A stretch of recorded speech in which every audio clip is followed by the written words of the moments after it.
আপনি সমালোচনা করবেন, আপনাকে ভারতের দালাল বানিয়ে দেওয়া হবে। অথচ এই কথা এখন সত্যি হচ্ছে, আওয়ামী লীগের টাকায় নাকি বিএনপি প্রতিষ্ঠা হয়েছে গণতন্ত্র। সেই জন্য গণতন্ত্রের সপক্ষে কথা বলা, লড়াই করা, সেই গুম হয়েছে, নিখোঁজ হয়েছে, তাতে বিএনপি কখনো দেশনেত্রী বেগম খালেদা জিয়া কি মর্মান্তিক কথা। আপনি সমালোচনা করবেন, আপনাকে ভারতের দালাল বানিয়ে দেওয়া হবে।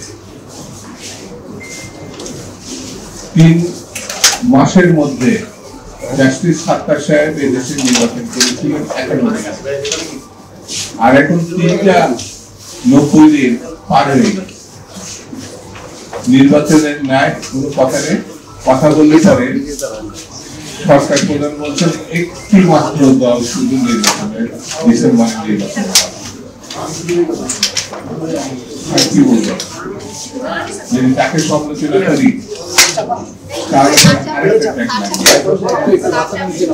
এই কথা আমার কাছে মনে হয়েছে ডিসেম্বরে যদি আমরা নির্বাচন করতে ব্যর্থ হই তাহলে গণতন্ত্রের ভবিষ্যৎ অনিশ্চিত হয়েছে।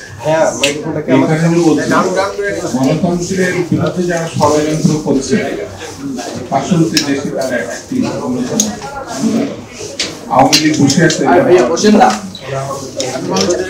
এই স্বৈরতন্ত্রের সঙ্গে যারা দেশের বাইরে এবং দেশের ভিতরে আছে, আমি বলবো গণতন্ত্র প্রতিষ্ঠার জন্য নির্বাচিত সরকার যদি ডিসেম্বরের মধ্যে আমরা প্রতিষ্ঠা করতে ব্যর্থ তাহলে আমাদের কপালে খারাপ দিয়েছে। এর ব্যাপারে বিমত করার কোন সুযোগ, সেই কারণে আমাদের নেত্রী পদে পদে এই ব্যাপারে কোনো